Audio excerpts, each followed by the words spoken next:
Iran's President Hassan Rouhani has described Israel's aggression against the Gaza Strip as an inhumane and criminal act, calling for an immediate end to the offensive. In a telephone conversation with his Russian counterpart, Hassan Rouhani said the blockade of Gaza and the killing of Palestinian women and children have caused a terrible tragedy. He urged the international community to act urgently and put an end to the bloodshed of innocent civilians. According to the Iranian president, the international community should condemn Tel Aviv's aggression and help lift the siege on Gaza. The Russian president, for his part, expressed concern about the events in Gaza, saying that the situation has become intolerable. Vladimir Putin added that all influential countries must do their utmost for an immediate ceasefire. Israeli troops have already entered Gaza.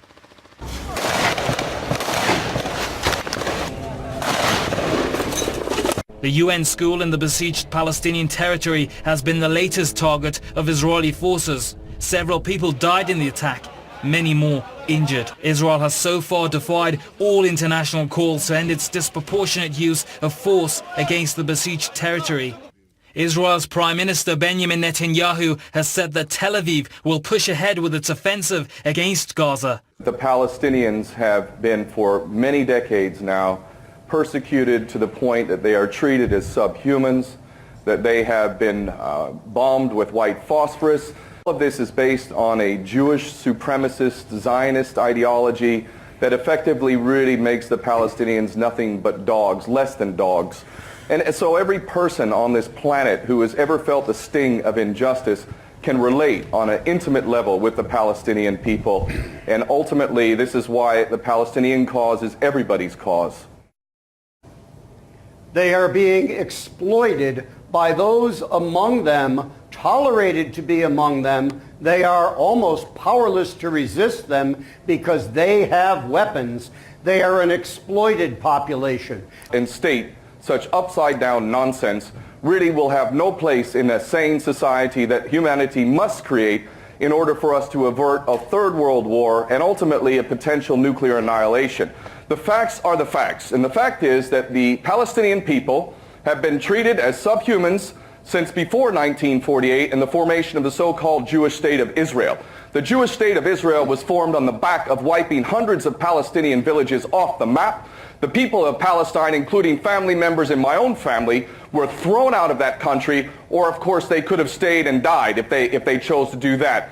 The fact is that everything stems from the original crime, and the Palestinians have every right to resist, whether it be with homemade rockets, which are unguided, basically glorified fireworks, or by any other means necessary. Every single human being on this planet has the right to defend themselves, and we also know at this point that Netanyahu, Shin Bet, and the Israeli leadership pretended as if they didn't know that these 3 Israeli boys were dead already, just so they could whip up the kind of hysteria. Israel was founded on the back of wiping hundreds of Palestinian villages off the map, that ethnic cleansing took place there. He has ignored the fact that the Palestinians have been treated as subhumans for many decades now. He has ignored the fact that basically he is giving the same rights of self-defense to the aggressor. The aggressor, when he invades and steals a nation, does not have the right of self-defense. Those that are being violated, those whose land is being stolen, those whose families are being murdered, they have the right of self-defense. It is not self-defense when you have the 4th largest military in the world with high-tech weaponry of the highest order, when you have a military that has total air superiority. There is no air defenses, there is no air force, there is no navy, there is no army to speak of. That is not self-defense. And how many rockets have killed people in Israel? It's hardly more than a handful. And ultimately, this is the only thing they have to fight back with. If they did have weapons to fight back with, I can tell you the cowardly Israeli nation would never stand a chance in the face of an equally armed Palestinian resistance, because they would destroy Israel in a heartbeat if there was a fair fight. But there is no fair fight. It's like shooting fish in a barrel, basically. And you talk about entire families that have been wiped out. The Samuni family lost 29 members in one go. Another family lost 25 members in one go. We're talking a child as young as 9 months, 3 pregnant women in one home, so that Israel can target one individual. It is a disgusting, criminal state, Israel. It is involved in organ trafficking, blood diamonds, sex slavery, weapons trading, passing on nuclear secrets, you name it. It is the ultimate criminal state, and it is treating the Palestinians for many decades now as less than dogs. These are the facts. Gaza itself, the state of Gaza itself, the state not with a capital S, but its current condition, we should recognize was given the liberality that it enjoys right now by Israel. They could have kept it. It was a negotiated settlement where, and we thought that, the world thought that they were headed toward a homeland. What needs to be done is the hot air on both sides, perhaps, needs to be let out of this balloon. Israel has launched many wars both against Palestinians and regional nations since it was created in 1948. The plight of Palestinians and the wider region have raised this key question. What is the final remedy to the issue? Iran has repeatedly said that the Israeli regime has been installed in Palestine. Only the Palestinian people are entitled to decide the fate of their land. The leader of Iran's Islamic Revolution, Ayatollah Sayyid Ali Khamenei, on Wednesday once again raised the issue with the last Friday of Ramadan approaching.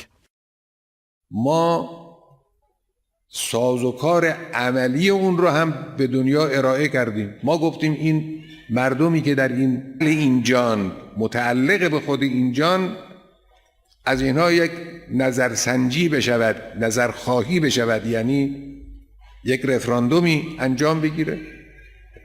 رژیم حاکم بر این منطقه رو رفراندوم معین کنه، مردم معین کنه.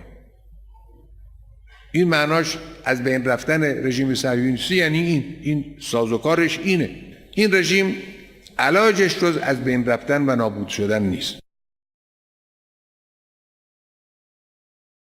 Well, let me start by introducing. Hamas is like ISIS. Hamas is like Al-Qaeda. Hamas is like Hezbollah.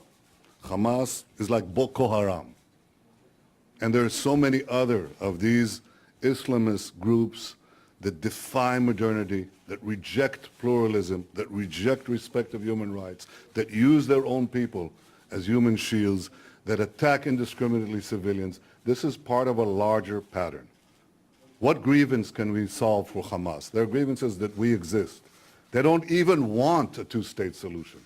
They don't want any state solution. Some of them say they should open a great movement and dissolve all the regimes around us. And therefore, in the face of such extremism, in the face of such violence, in the face of such terror, Israel has no option but to defend itself. And this is what we are doing, as is our right. We have sought to end this from the start with ceasefires, and as I told you, they refused and they continue. And we will do what we need to do to defend ourselves. As Hamas have fired rockets on Israel's major city, they're firing rockets at all our cities. I want your audience to imagine what it would be like if all the cities of the United States, I'm not just talking about New York and Washington, I'm talking about all the cities of the United States, from the East Coast to Colorado, 80% of your population would be in bomb shelters with a minute to a minute and a half red alert warning time to get into those shelters. That's what we're experiencing right now as we speak. So this is an unconscionable terrorist attack on civilian populations, and of course we have to act to defend ourselves. The fact that this is a deliberate Hamas terrorist weapon, and with the exception of chemical weapons or nuclear weapons, it's the ultimate terror weapon. And any country would act to defend itself against this. We are doing exactly what any country would do, you would do, if you were targeted from across the border. You would try to pinpoint the rocketeers. That's what we're doing. Now we come into the other problem. See, the Hamas and the Islamic, the other terrorist groups like Islamic Jihad are firing from Gaza when their rocketeers and their command posts are embedded in homes, hospitals, next to kindergartens, mosques.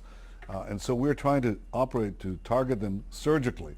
But the difference between us is that we're using missile defense to protect our civilians, and they're using their civilians to protect their missiles. So naturally, they're responsible for all the civilian deaths that occur accidentally. We're sorry for any accidental civilian death, but it's the Hamas that bears complete responsibility for such civilian casualties. Well, when you have something like Hamas who talks about, they don't care about political settlements. They want to destroy the state of Israel. They're not even talking about building a Palestinian state. They want to establish some kind of their version of the caliphates. They say they have to murder Jews wherever they find them worldwide. So these people are not into political settlements. But it doesn't mean that we cannot have the necessary action coupled with diplomatic backing to achieve the protection of the Israeli citizens from these rocket threats, tunnel threats, and so on. But again, I'm not going to get into the specifics of this. Sometimes you just have to fight against people who want to murder you, and kill your Prime state. Minister, do you think that that the whole idea of a two-state solution is now dead? Is that just gone by the by? Well, look, I think there are two separate issues. Whether we can achieve a negotiated settlement with those Palestinians who are willing to coexist next to Israel is one question. But that doesn't fly in the face of the other need. In fact, I think it is complemented by the other need. That you've got to fight back and roll back the forces who are seeking to extinguish the Jewish state completely. We need to defeat those people, roll them back, or peace is not going to be possible. Because as far as Hamas is concerned, they couldn't care less if you come with a two-state solution, a three-state solution, or a four-state solution. They want a no-state solution, no Jewish state. And therefore, if you want to have peace, you have to fight these people, and you have to roll them back. Otherwise, there's no prospect for peace. Let me talk to you a little bit about the negotiations going on now with Iran over these sanctions and so forth. The Iranian representative to those talks going on said on NBC this morning that there really was no reason for Iran to have a nuclear weapon. What's your response to that? I think it's comical. Iran has invested an untold fortune, certainly over $100 billion, probably close to $200 billion, in building ICBMs, which are only used for nuclear weapons, in building underground nuclear facilities for nuclear weapons, in enrichment, uranium enrichment, and centrifuges that are only for nuclear weapons, in plutonium and heavy water that is only for nuclear weapons. If they wanted civilian nuclear energy, they wouldn't need any of that. 17 nations have civilian nuclear energy, and they don't have a single centrifuge. So Iran is lying. That's a straightforward lie. Second point is that I think that the capability to make these weapons is what's at issue right now. That's what's being negotiated as we speak in Vienna. And I think the crucial thing is not to trust Iran. I think nobody in his right mind would, and not to inspect Iran. That's secondary and largely immaterial. The crucial question is to deny Iran the capability to make the nuclear weapons that they seek.